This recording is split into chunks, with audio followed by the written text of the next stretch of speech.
நம்ம எல்லாருக்குமே நல்லா தெரியும், தான தர்மம் செய்கிறதுனால நமக்கு எவ்வளோ புண்ணிய பலன்கள் கிடைக்கும் அப்படின்னு சொல்லிட்டு. அதே தான தர்மம் ஒரு சில பொருட்களுக்கு பண்ணக்கூடாது. அப்படி பண்ணுனா நமக்கு என்னென்ன பிரச்சனைகள் ஏற்படுன்றதை இந்த வீடியோவில் பார்த்து தெரிஞ்சுக்கலாம். என்னென்ன பொருட்களை தானம் செய்யக்கூடாது? வீட்டில் உபயோகப்படுத்தப்பட்ட பழைய துடைப்பத்தை யாருக்குமே தானமாக கொடுக்கக்கூடாது. நம்மளும் வாங்கக்கூடாது அடுத்தவங்க பயன்படுத்தின துடைப்பத்தை. அப்படி பண்ணுறதுனால மகாலட்சுமியோட அம்சமாக கருதப்படுற இந்த துடைப்பத்தை தானமாக கொடுக்கும்போது மகாலட்சுமியையும் சேர்த்து தானமாக கொடுப்பதா அர்த்தம். இதனால் நம்ம வீட்டில் பண கஷ்டம் ஏற்பட அதிக வாய்ப்பு இருக்குது. அடுத்து தானத்திலேயே சிறந்த தானம் எதுன்னா அன்னதானம். அடுத்தவங்களுக்கு சாப்பாடு போடுறது.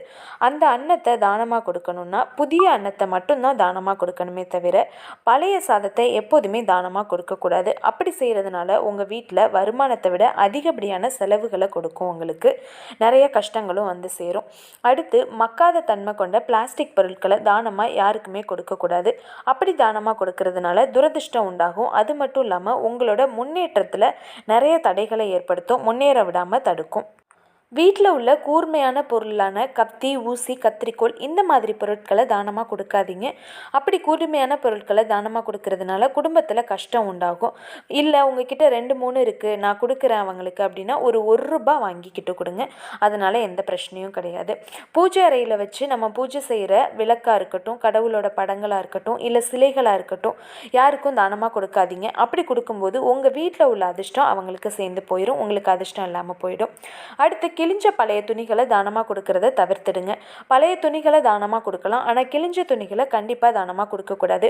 நீங்கள் உடுத்தின அந்த பழைய துணியை தானமாக கொடுக்கறதுக்கு முன்னாடி அதை நீங்கள் நல்லா வாஷ் பண்ணியிருப்பீங்க. இருந்தாலும் அதை என்ன பண்ணணும்னா கல்லுப்பு இருக்கு இல்லையா, அந்த உப்பை நல்லா தண்ணியில் கரைச்சி அதில் அலசி காய வச்சு அதுக்கப்புறம் நல்ல தண்ணியில் அலசி காய வச்சுட்டு அதை அயன் பண்ணி நீட்டாக தானமாக கொடுங்க.